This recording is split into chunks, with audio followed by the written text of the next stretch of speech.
Hola a todos. Bueno, vamos a seguir con estas partes de la derivada. En realidad ya nada más quedan dos videos. Este y otro. eh,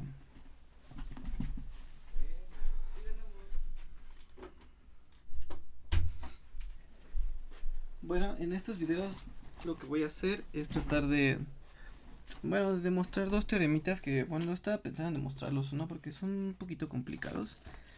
Pero bueno, ya nada más son estos dos videos, ¿no? Al fin los están viendo más como por felicidad que porque quieran pasar, ¿no? Entonces eso siempre hace que las cosas se relajen un poco, tengamos menos presión, entonces podemos ver las cosas como más tranquilo, ¿no? Bien, ¿qué era lo que les quería comentar en estos videos? Nos habíamos quedado en las partes de las derivadas, ¿no? Derivadas, sin embargo, bueno, habíamos hecho los teoremitas para la suma, multiplicación y división de derivadas, ¿no? Sin embargo, una de las partes más poderosas que tienen las derivadas, pues es la conocida regla de la cadena. Regla de la cadena, a veces también se conoce como regla de Leibniz, no me recuerdo cómo se escribe, entonces no lo voy a poner. Pero bueno, este es muy importante porque tiene esta peculiaridad sobre las derivadas. En materias superiores también se busca que tengan estas propiedades sobre la regla de la cadena. Entonces digamos que es una parte muy importante que nace directamente de las derivadas. Como el teorema es un poquito complicado, les digo que no tenía muchas ganas de hacerlo. Aún así voy a tratar de dar mi mejor esfuerzo para demostrarlo y bueno, que quede más o menos ahí. Lo primero que hay que demostrar para este teorema, ajá, es un teorema posterior, el cual es bastante sencillo, pero trae muchas cosas sustanciales. Lo primero va a ser lo siguiente, dice si f es derivable en a, ajá, entonces f es continua en a, continua en a. Es un resultado bastante bonito y extraño, ¿no? Es algo así como que está dándome condiciones de la derivabilidad a partir de algo que ya conocíamos, ¿no? Que es la continuidad, como tratar de empezar a cerrar los círculos sobre todas las cosas que vamos definiendo. Entonces es una pregunta bastante lógica que se tiene, que por ejemplo si f es continua es derivable, o al revés, en este caso como lo dice el teorema, si f es derivable entonces es continua. Al revés no se cumple, pero de ida sí, o sea, si algo es derivable entonces en ese punto también debe ser continua. Tiene sentido, ¿no? Por ejemplo, si hay cosas que se despeguen, como que ahí no tiene la suavidad que hayamos definido que es una función derivable. Ajá. Entonces está claro, por ejemplo, que la función signo en el punto cero, pues no es derivable, ¿no? Porque no es continua. Entonces ni siquiera pensar en continuidad. Y tiene sentido porque, pues recuerden que algo derivable, la gráfica de la función debe ser suave. Bueno, eh, esa es como una pequeña introducción sobre este teorema, así que bueno, vamos a demostrarlo. Antes de ello, fíjense que necesitamos algo importante. ¿Cuáles aquí las hipótesis y lo que quiero demostrar? Lo que quiero demostrar es que f es continua en a.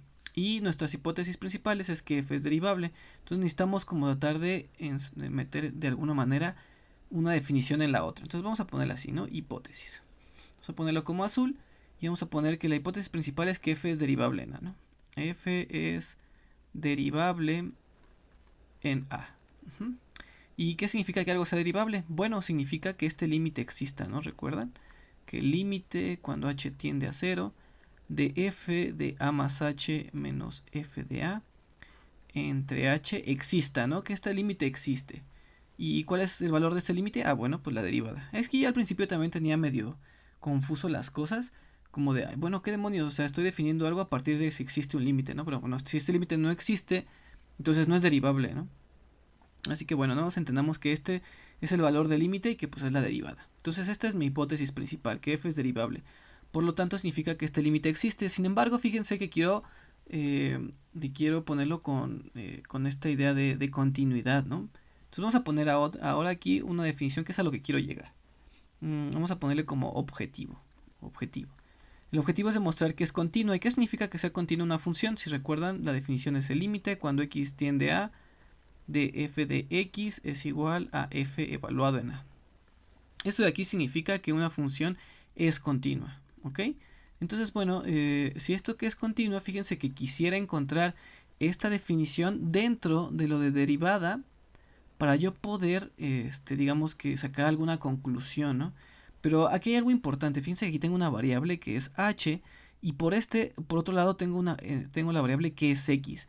Si se entiende en este tipo de límite de la derivada, digamos que h es la que está variando, como que h es la variable que varía. Y eso suena raro, ¿no? Bueno, porque a es como una constante, es un punto fijo. Sin embargo, h sí está moviéndose, ¿no? Y aquí estamos diciendo que queremos que se mueva a cero. Y sin embargo, en este límite que tenemos aquí de la función, la variable es la x. Entonces como que necesitaríamos tratar de convertir esta x en esta h para entender más o menos qué sucede. Entonces fíjense, voy a primero a explicar de una manera gráfica que probablemente no sirva de nada, pero bueno, espero que más o menos empiece a tener una idea. Supongamos que esta es la función. Y aquí en este punto quiero encontrar pues su límite en el punto A y quiero ver si es continua, y si es continua pues quiero ver que su límite valga f evaluado en A. Si recuerdan en la definición de límite, la idea principal es tratar de acercarnos a A haciendo estos intervalos más pequeños que les llamamos vecindades alrededor de delta, hacerlos pequeños, ver a qué punto tienden, o sea, a qué punto se acerca f de A. En ese caso pues decir que la gráfica pues a partir de izquierda y derecha, ver a qué punto la función tiende, ¿no? O sea, queremos que ese punto vaya a este lugar. Sin embargo, en la otra definición de límite, sobre ejemplo de h, fíjense que podemos hacer lo siguiente. Ahora, o la idea principal es hacer algo que le llamamos cambio de variable. Ajá. Cambio de variable. Estos tipos de cambios de variables, en general es como que este eje, pues es el eje x, ¿no? Porque es la variable que se está moviendo. Sin embargo, en este otro lado queremos que la variable sea h. Entonces, si yo quisiera ver el mismo límite, pero en vez de tener una variable x, sino una variable h, lo que hace es lo siguiente. Como el límite aquí, por ejemplo, el límite es cuando h tiende a 0, entonces lo que se hace generalmente es tratar de, digamos que esta línea de eje coordenado, tratar de transportarlo de tal manera que ahora esté encima del punto donde yo quisiera, aquí, que este punto, el origen, en vez de ser el 0, sea el A. Es decir, recorrer todo esto para la derecha. Todo esto, digamos que lo muevo y lo pongo aquí. Entonces, supongamos que eso es que está aquí. Entonces, ahora mi variable es h, porque como que convertí todo para fijarme en este punto, en el punto A. Entonces, fíjense que ahora el intervalo que quiero acercarme a, ahora va a variar de h. Entonces, h lo que va a hacer es tenderse al 0 de este nuevo plano coordenado. Sé que todo se escucha un poco raro y que como que sin sentido, pero fíjense, vamos a utilizar las definiciones para que quede todavía más claro y aparte es una demostración mejor. Fíjense, entonces el límite cuando x tiende a de f de x igual a f de a, ¿qué significa nuestra definición? Para todo epsilon mayor que 0 existe un delta mayor que 0, tal que si 0 mayor que x menos a menor que delta implica que el valor absoluto de f de x menos f de a es menor que epsilon. ¿Ok? Bien, ahora quiero hacer este cambio. Quiero transportar todos los puntos x a un punto acá de tal suerte que el punto A sea el origen en este otro sistema coordenado. ¿Y cómo vamos a hacer eso? Bueno, vamos a definir a x como, h como x menos a. O sea, transportar todos los términos en x, vamos a restarles a. O sea, de aquí lo que va a estar como jalando todos los puntos para que transportar todo el sistema coordenado al punto A. Entonces, fíjense, si yo hago eso, a ver si puedo explicarme. Por ejemplo, el punto 0 que es aquí, al hacer esta transformación en x, significa que le voy a restar a. Entonces el 0 pues va a ser menos a. Entonces por acá va a estar menos a. Y entonces el punto A va a estar en el 0 de este otro plano coordenado. Entonces, sé que se escucha un poco raro, pero bueno, eso es lo que quiero explicar. Todos los puntos estos los voy recorriendo para la izquierda un poco, para poder poner todo este eje exactamente en el punto A. ¿Para qué quiero hacer eso? Bueno, fíjense, si sustituyo este cambio de variable en mi definición, fíjense cómo queda. Para todo epsilon mayor que 0, existe un delta mayor que 0, tal que si 0 mayor que x menos a, pero x menos a lo estoy definiendo como h menor que delta, implica que f de x, pero aquí está x, ya no la quiero cambiar por mi variable h. Entonces, digamos que despejo x de aquí, entonces quedaría h más a. Entonces, en vez de x voy a poner h más a. Menos f de a, ese no tiene x, entonces no cambia nada, es menor que epsilon. Entonces fíjense, ¿qué es lo que quiero llegar? Que si yo hago este cambio de variable que tengo aquí, a partir de que ahora quiero medir, digamos, quiero graficar esta gráfica, pero ahora digamos que en la vista de h. O sea, variando h, entonces digamos que están parados en ningún lado. Algo que podemos entender como esto, utilizando un poco la física, que bueno, no es muy bueno, porque pues, a muchos no les gusta la física. Por ejemplo, si yo tengo un monito aquí y veo que algo se mueve así, y empezó aquí, y digo, bueno, pues va, aquí se está moviendo esta cosa, pero si hay otro monito por acá, y entonces él dice, bueno, este para mí es mi cero, pero para mí este monito, mi cero es este, entonces empezó en menos a. El punto importante donde empieza es diferente para cada uno de los monitos que lo están midiendo de diferente manera. Digamos que es algo similar a este cambio de variable, que en x, por ejemplo, mi cero está aquí, y aquí en mi h el cero está justo en el punto a, que es donde me interesa. O sea, lo único que está moviendo es el plano coordenado, pero la gráfica sigue siendo la misma. Bueno, el punto importante es esto, que el límite cuando x tiende a de la función se escribe así, pero en el nuevo cambio de coordenadas, ¿cómo lo leeríamos? Ustedes que ya son expertos en esto de los límites, ¿cómo se entiende esto? Fíjense que h, en este sentido de esta definición de límite, pues no está restado por nada, ¿no? Entonces está como restado por 0. Por lo tanto, aquí se escribía como el límite cuando h tiende a 0.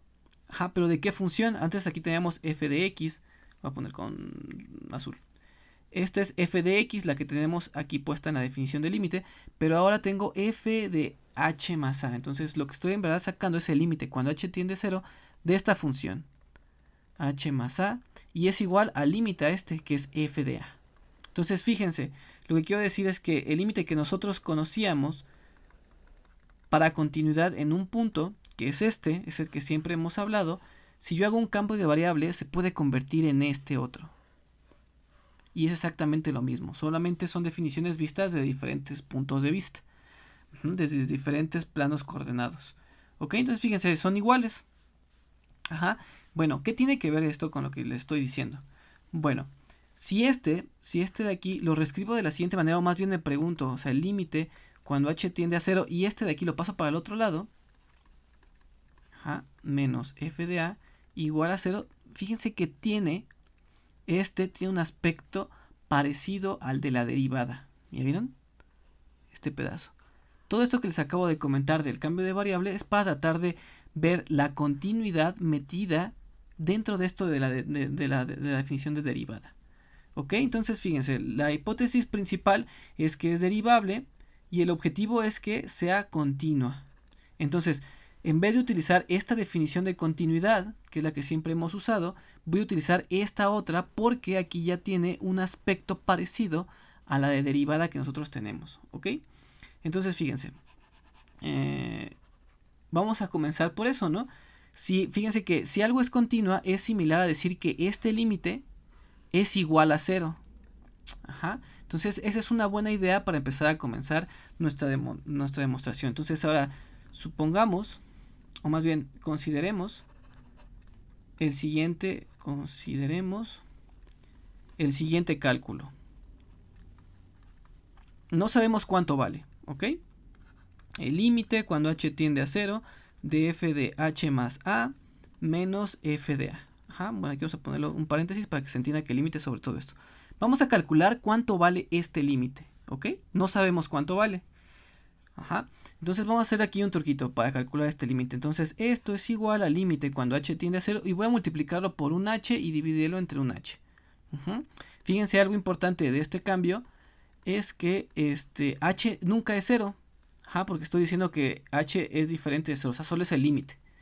Y recuerden que nuestra definición de límite, pues cuando tomamos que h sea mayor que 0, implica que este h no puede valer 0. Por lo tanto, este cociente o este 1 que estoy multiplicando, pues sí vale, entonces esto queda h por h. Bien, recuerden que estamos calculando esto. Y lo que hice fue agregarle este 1. Entonces una vez que tengo esto, fíjense que ahora este pedazo pues ya es exactamente la derivada. Y como el producto de límites es el límite de los productos, todo esto quedaría límite cuando h tiende a 0 de f de, bueno, vamos a ponerle a más h, menos f de a entre h, por el límite cuando h tiende a 0 de h. Entonces, este de aquí ya sabemos que es la derivada, y como sabemos por hipótesis es derivable, entonces este límite existe, Y este otro límite es como la función constante, bueno, la función identidad h. Entonces el límite cuando h tiende a 0 de h, como es continua, pues es 0. Por lo tanto, la derivada por 0, pues es 0. ¿Qué acabamos de concluir? Que el límite cuando h tiende a 0 de f de a más h es igual, menos f de a es igual a 0. Entonces, fíjense que como esto es la suma de los límites, entonces la suma de los límites y como esto es constante, pues esto digamos que lo puedo reescribir como que el límite cuando h tiende a 0 de f de a más h es igual a f de a. ¿Ok? Y esto de aquí, de lo que acabamos de explicar del cambio de variable, significa que f es continua, porque esta definición de aquí, que es la que acabamos de obtener, es lo mismo que esta bajo un cambio de variable. Entonces es muy importante estos cambios de variable, la verdad es que no se explican mucho en cálculo porque digamos que suelen ser confusos. Sin embargo, aquí con las definiciones de epsilon como que se logra ver, ¿no? Nada más estoy reescribiendo, por ejemplo, este x menos a como otro término y lo reescribo todo en términos de esta nueva variable que le estoy agregando. Entonces, bueno, fíjense que acabamos de demostrar, por lo tanto, que si f es derivable, entonces es continua en a. Es derivable en a, entonces es continua en a. Entonces, bueno, ejemplos contrarios de funciones que son continuas pero no derivables, bueno, es nuestro valor absoluto, ¿no? Esta función es continua en todos lados porque la puedo dibujar sin despegar el lápiz, sin embargo no es derivable en el punto cero, por lo que acabamos de ver, bueno, por lo que vimos en el video pasado. Entonces, esto es un contraejemplo del teorema sobre el otro lado, ¿no? O sea, sobre el regreso. O sea, si es continuo, entonces es derivable. Eso no es cierto. Este es un ejemplo claro. Sin embargo, si es derivable siempre, entonces siempre va a ser continuo. ¿Ok?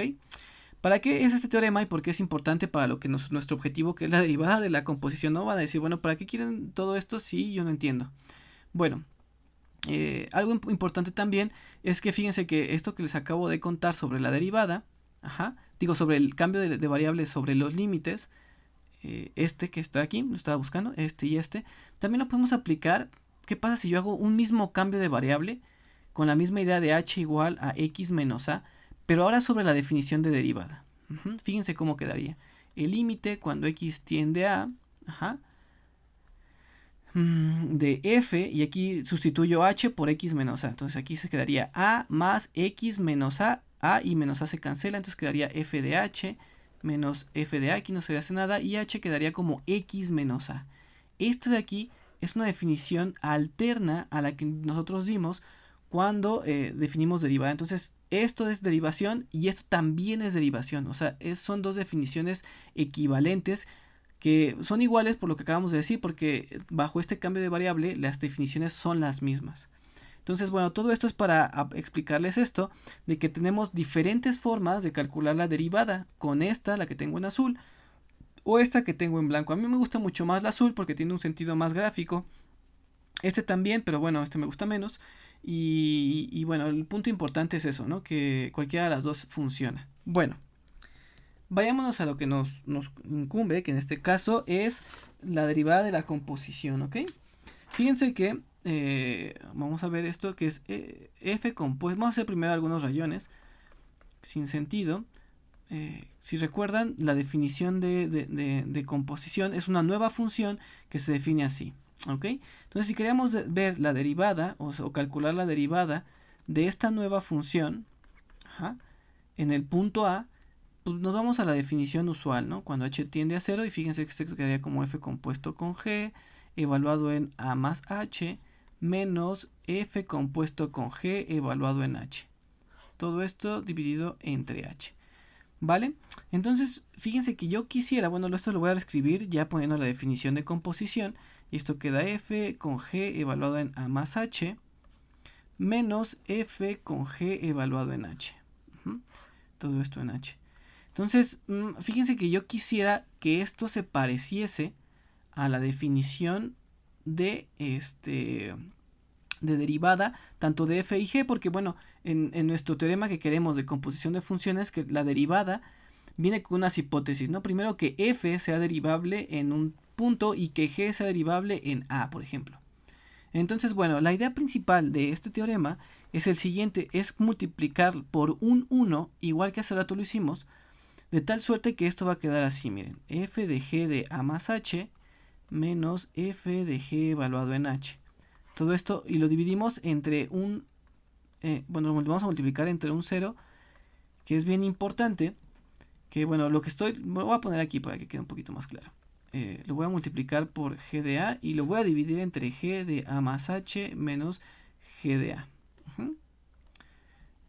Que esto es un 1 claramente, ¿no? Entonces este lo ponemos aquí y el otro va a quedar como g de a más h menos g de a evaluado entre h, ¿no? O sea, este lo paso por acá y este h lo paso del otro lado, ¿no? Entonces fíjense, este de aquí, ¿a qué se parece? Bueno, esto se parece a la derivada de g en a. Y esto de aquí, con la definición que les acabo de mencionar, con esta otra, se parece mucho a la derivada de f evaluada en a. Entonces fíjense, si esto fuera cierto, entonces aquí tendríamos la regla de la cadena, que sería que la composición de funciones de la derivación es f, la derivada de f evaluada en g multiplicada por la derivada en a. Que esta es la regla de Leibniz o la regla de la cadena que conocemos, ¿no? Cuando hacemos, bueno, ustedes ya deben saber, por ejemplo, el seno de x más a, por ejemplo, ¿cuál es su derivada? Vamos a ponerlo así como una cajita y su derivada. Recuerdan que es la derivada de lo de afuera, ¿no? En este caso es el coseno evaluado en x más a por la derivada de lo de adentro, que en este caso x más a, que bueno, es 1. Y esta es la regla de la cadena. Aquí es lo mismo, dice, yo tengo una composición de funciones. Y quiero sacar su derivada. Bueno, pues voy a sacar la derivada primero de f y lo evalúo en g de a y luego lo multiplico por la derivada de lo de adentro, en este caso g. Entonces, si ven, estoy parecido. Sin embargo, si ven en el Spivak o ven en el Bartlett, van a ver una demostración muy complicada para esta cosa de la composición de funciones. La idea es llegar a que la derivada de la composición está dado por esta fórmula, que es la regla de la cadena conocida.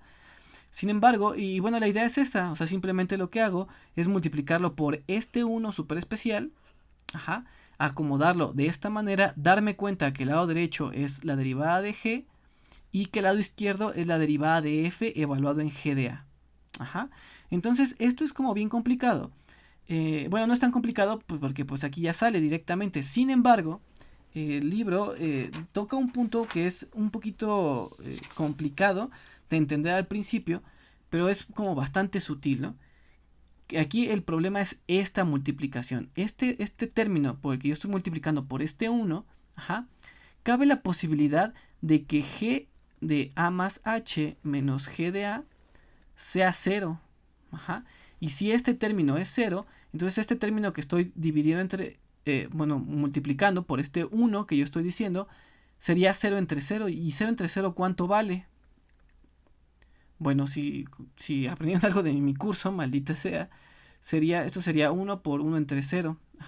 Y este sería el inverso de 0. Y sabemos que el inverso de 0 por propiedades de los números reales no existe. Entonces, por lo que yo estoy multiplicando, no existe, no es válido. Yo no puedo multiplicar por 0 entre 0. Entonces, cabe esta posibilidad de que g de a más h menos g de a sea 0. Entonces, mi demostración no sería correcta, o más bien sería correcta siempre y cuando esta función de aquí sea diferente de 0. Sin embargo, como hay múltiples funciones que yo puedo hacer la regla de la cadena y no pasa nada, entonces aquí yo tengo un error, más bien mi demostración no es válida o no es de todo válida. Por ejemplo, ¿qué pasa si g fuera la función constante? Pues si yo le pongo a más h pues vale 5 y g evaluado en a pues también vale 5 y esto siempre va a ser 0. Entonces no puedo aplicar la regla de la cadena si son constantes. Pues no, o sea, siempre puedo aplicar la regla de la cadena, no importa qué funciones sean. Entonces para poder demostrar esto, los libros hacen una demostración bien complicada que vamos a tratar de hacer aquí paso a paso. Estaba pensando si partir el video en dos, pero bueno, ya que están aquí, pues vamos a acabarlo. Teorema.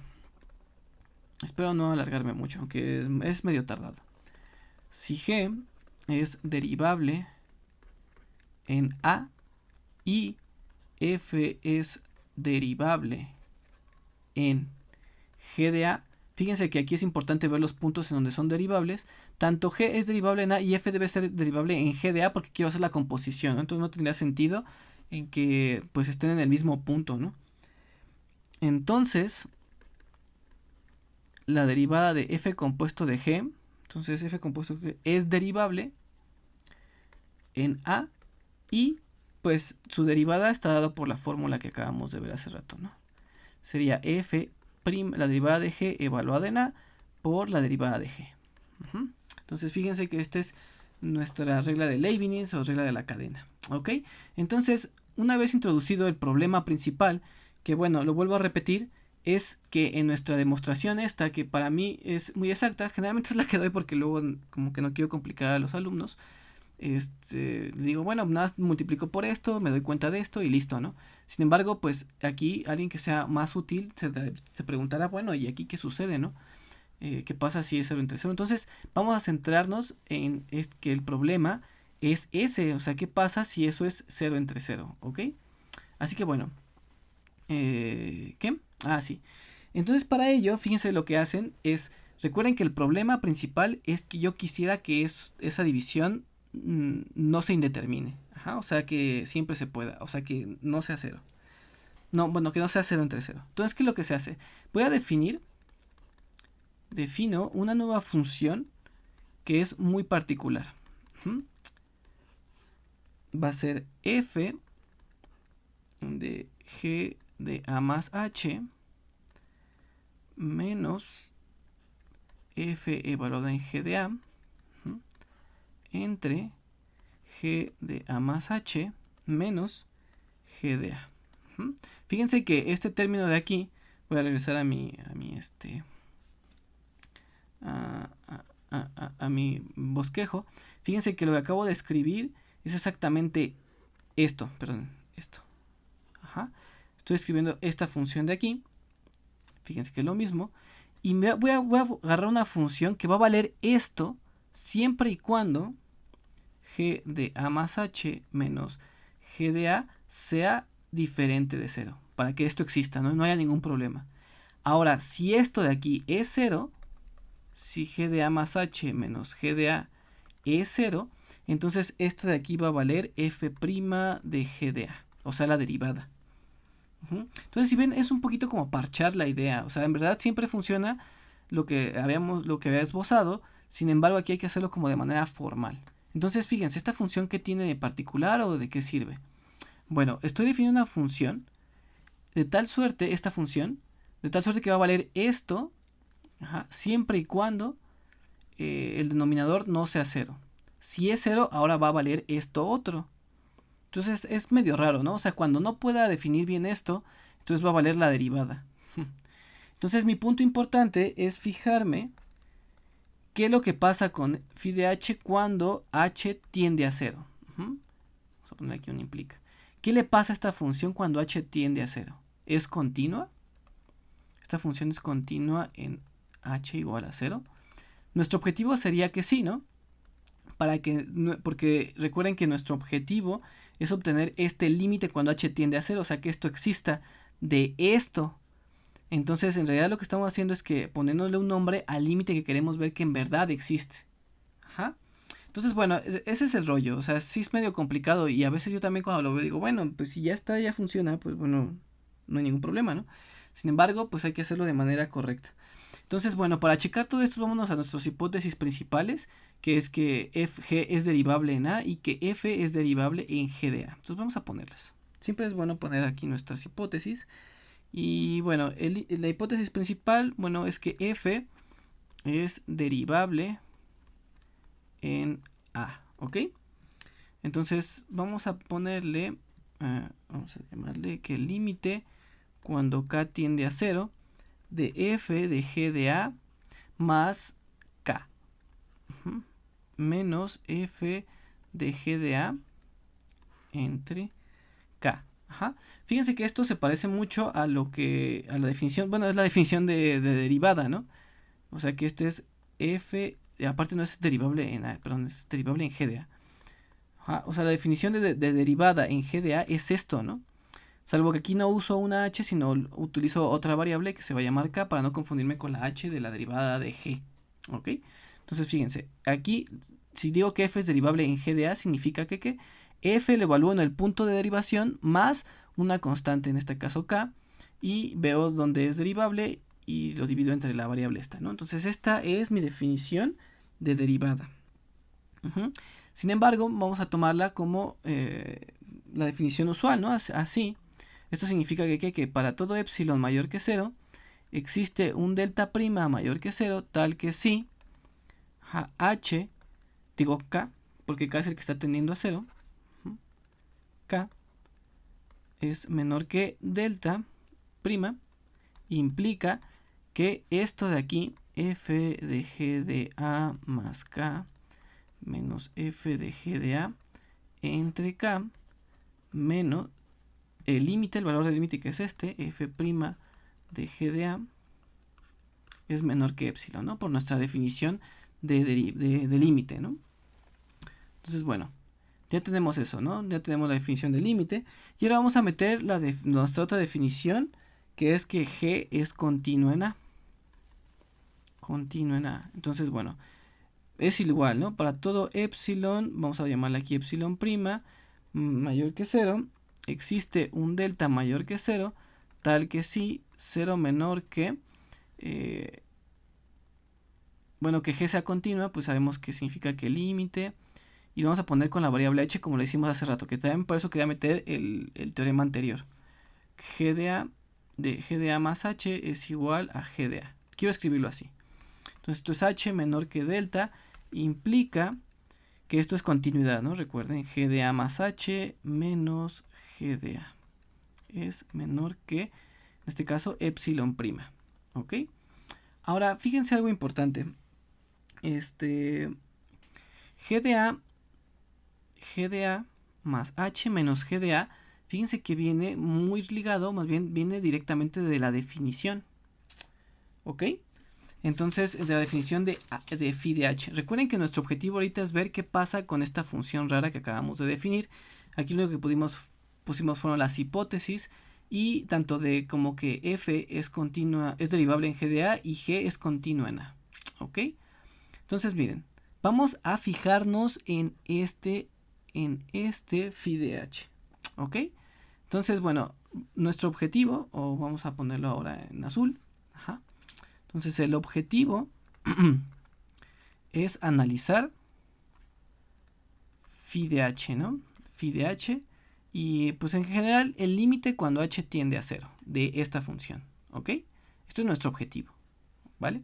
¿Qué significa eso, no? Entonces significa que para todo epsilon, bla, bla, bla, bueno, vamos a ponerlo para todo epsilon mayor que 0, existe, vamos a ponerle un delta b', que esto no va a ser tan importante, y este epsilon vamos a ponerle un epsilon doble prima para que no se confunda con los demás, tal que si 0 menor que h menor que delta implica que f de x, bueno, en este caso f de x, ¿no? Porque lo que estoy buscando es phi, perdónenme, phi de h menos el límite, pero ¿qué límite queremos que valga, no? Bueno, pues el límite que quiero que valga, si se dan cuenta de nuestra definición, ¿qué pasa cuando h tiende a 0? Si todo esto es diferente de 0, entonces la función es esta, ¿no? Cuando h tiende a 0, esta es la definición de derivada en el punto A. Y por otro lado, si todo fuera 0, entonces esta función se convierte en la función constante esta. Entonces el límite cuando h tiende a 0, pues al final da la misma, ¿sí ven?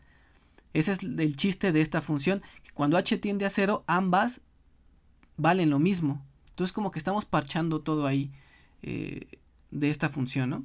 Bueno, entonces el punto importante es demostrar que el límite es f' de g evaluado en a de esta función. Esto es lo que queremos demostrar, ¿no? Que este límite es esto. Lo que queremos demostrar. Aquí es una g. ¿Ok? Poner en azul porque es lo que quiero hacer. Entonces, ¿qué es lo que hago? Bien. Aquí algo importante de la definición de límite que creo que es muy difícil de entender para los nuevos estudiantes es que, por ejemplo, ¿qué sustituyen aquí como función? Phi de h. ¿Qué ponen? Ponen lo que está arriba o lo que está en azul. Entonces, eso es como bien importante, pero depende de h, ¿no? Entonces estoy agarrando una h arbitraria que está dentro de un delta. Bueno, en este caso delta b'. Entonces, si yo agarro esta, ¿qué sustituyo aquí en phi de h? ¿Sustituyo esto o sustituyo lo de abajo?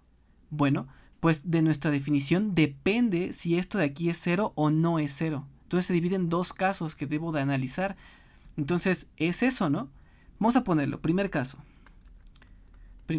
Para un h arbitrario, si 0 es menor que h menor que delta b', ajá, y para el caso primero, que es el de arriba, que g de a más h menos g de a sea diferente de 0. Si esto es diferente de 0, ajá, si se cumple en este caso de que estoy agarrando un h que es menor que estos deltas y que además esto es diferente de 0, entonces fíjense qué sucede. Bueno, vamos a agarrar estos delta, este delta b', vamos a agarrar el mismo delta que tenemos sobre este h. Entonces aquí vamos a ponerle, ¿no? Delta b' va a ser igual que delta. Entonces, si yo agarro un h que sea muy pequeño, entonces por la hipótesis 1 de que g es continuo en a, se va a cumplir esto. Ajá. Ahora, esto de aquí, ¿dónde más sale? Bueno, esto de aquí también, este término de aquí, lo voy a llamar k. Ajá, eso es algo que me faltó decirles, ¿no? Pero bueno, ya no importa. ¿Por qué k? Bueno, porque lo quiero relacionar con este otro k. Y digamos que esto de aquí lo puedo reescribir de esa manera. Es más, bueno, lo voy a hacer aquí. No queda tardarme tanto, pero pues ya sí me va a tardar un montón, pues ya para que quede claro, ¿no? Fíjense que este f de g de a más k, ajá, nada más voy a tener este término. ¿Qué pasa si k vale lo que yo estoy diciendo? Entonces esto sería más g de a más h menos g de a. Estoy sustituyendo acá por esto que lo estoy definiendo. Ajá. Entonces fíjense, este se cancela y esto queda g de a más h. Y este es precisamente este término. Este.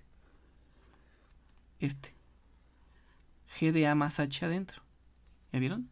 Entonces es otra manera de escribirlo, de tal manera que yo pueda describirlo como derivada. Entonces, bueno, si yo defino que esto de aquí es k y a epsilon prima lo defino como delta prima, entonces lo que voy a hacer es enlazar tanto la continuidad de g en a como la derivabilidad.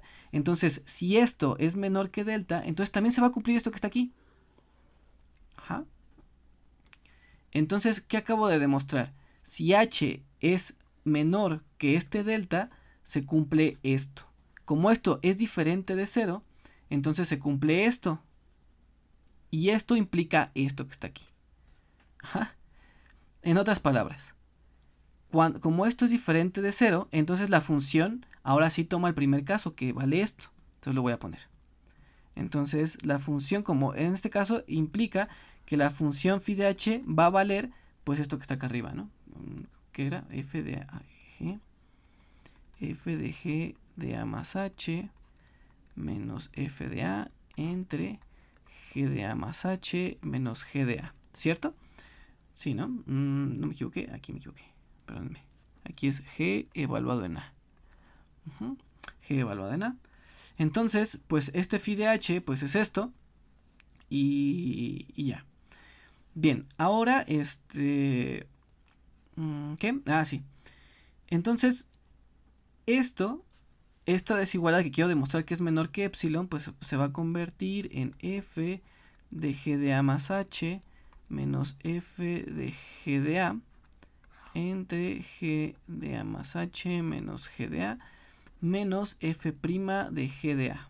¿Ok? Entonces, ¿esto es menor que epsilon? Pues sí, fíjense, porque lo que acabo de decir, como estoy agarrando un h que es menor que este delta, entonces por la continuidad significa que esto es cierto. Ahora, como esto es cierto y tomo el delta prima como este delta, o sea, este k, entonces esto por la definición de derivada implica esto. Pero esto de aquí, sustituyendo acá, es exactamente esto. Por lo tanto, esto es menor que epsilon. Ajá.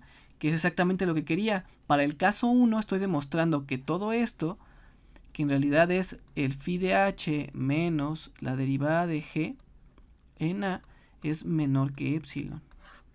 ¿Ok? Entonces, si se dan cuenta, utilizando los deltas adecuados, la definición de continuidad en g y la derivabilidad de f en g de a, llego a la conclusión de que cuando h, phi de h tiende, el límite cuando h tiende a 0 de la función phi de h, en realidad el valor es este. ¿Ok? Bueno, Entonces eso se cumple siempre y cuando sea el caso 1. El caso 1 es ese, ¿no? Que esas funciones sean diferentes de 0. Bien, ahora, si yo agarro un h igual menor que delta, así igual que este que estoy tomando aquí, delta bi prima, y ahora el caso 2 sería que este de aquí, este término no fuera 0, que g de a más h menos g de a fuera 0. Entonces, ahora phi de h menos f' de g de a, quiero demostrar que ahora esto es menor que epsilon. Fíjense que es lo mismo que lo que quiero hacer aquí, aquí, en este. Sin embargo, para el caso 2, ahora phi de h ya no va a valer lo que yo sustituí aquí. Porque así como lo tenemos definida la función, ahora, pues como esto vale 0, entonces lo que voy a sustituir como phi de h va a ser lo que está en azul, no lo que está arriba. Entonces, esto se va a convertir en ¿qué? En f' de g de a menos f' de g de a, ¿cierto? Y esto, pues si lo resto, esto es 0 y esto siempre es menor que epsilon. Se dan cuenta, es lo mismo que una función constante. Por lo tanto, en ambos casos, tanto 1 como 2, demuestro que el límite cuando h tiende a 0 de esta función h es f' de g de a. ¿Ok? Van a decir, qué rollo, ¿no? Qué desgraciado es todo esto. Acabo de demostrar que esta función que acabo de ver tiene como límite cuando h tiende a 0 esto. ¿Y todo para qué? Bueno, pues es lo siguiente. Al final lo que quiero poner es pues lo que quería hace ratito, ¿no?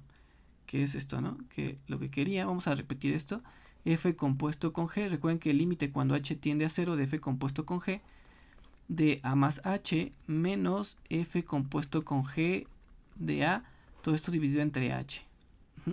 Recuerden que es la derivada, que al final era mi objetivo. ¿Ok? En a. Entonces esto, pues ya sabemos que es el límite cuando h tiende a 0 de f evaluado en g de a más h menos f evaluado en g de a. Todo esto entre h, cuando h tiende a 0.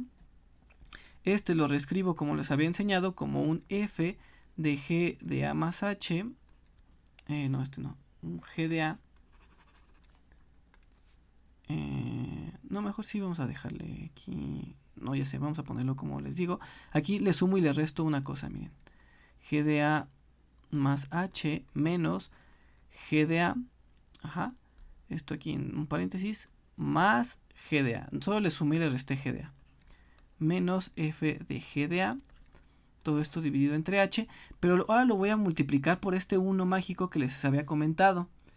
Sin embargo, este 1 mágico ya no lo voy a multiplicar para que no haya como el problema de que le estoy diciendo de que sea 0, ¿no? O que sea 1 al final. Sin embargo, esto lo puedo reescribir como sigue. Como la función phi de h. Porque esto de aquí lo puedo reescribir como phi de h multiplicando y dividiendo. Tanto este como este. Recuerden que phi de h, déjenme regreso. Recuerden que esta función estaba definida así. G de a más h menos f de a. Fíjense que es... bueno, espérense, esto ya no es necesario, perdónenme. Porque es... sí, no, esto no. Perdónenme. Este es f de g de a más h, ¿no? Y este de aquí lo dejo, perdónenme. Aquí está. Menos f de g de a. Bueno, este de aquí, si yo lo multiplico por lo que habíamos dicho, por el 1 mágico, que es el g de a más h menos g de a, y este g de a más h menos g de a. Sin embargo, recuerden que todavía tenemos problema de que si queda 0 entre 0. Sin embargo, lo puedo reescribir como esta función phi de h, que ya se come esta división de 0 y acaba siendo multiplicado por g de a más h menos g de a entre h. Esto, al hacer esta multiplicación, pero no haciéndola directamente, sino transformando más bien esta multiplicación en esta función y poniéndolo de esta manera, es lo mismo. Sin embargo, ahora esta función, el punto importante es que ahora esto como está construida ya no da 1 entre 0. Porque si esto fuera 0, la función valdría pues esto de acá abajo, ¿no? Entonces digamos que estamos tratando de comernos esa división de 0, haciendo un poco de trampa, poniendo esta función como phi de h. diciendo, si esto es 0, entonces esta función va a ser constante y va a valer la derivada. Si no es 0, pues va a valer pues esta división correcta. Entonces así nos ahorramos el problema de esta división de 0. ¿Ok? Y aún más, el límite de estas dos funciones existen ambas. Esta ya vimos que su límite cuando h tiende a 0. Ajá, ya vimos que sí lo es, ¿no? Que ese fue el resultado final de todo este rollo sin sentido. Ajá, vimos que este límite sí existe. Entonces, como ambos límites existen, sabemos que el límite cuando h tiende a 0, pues del primero por el límite cuando h tiende a 0 de g de a más h menos g de a entre h. El primer límite lo acabamos de calcular, que nos da f' de g de a. Y el segundo límite, pues nos damos cuenta claramente que es la definición de derivada en g. Obteniendo que f compuesto con g de a, pues es la regla de la cadena.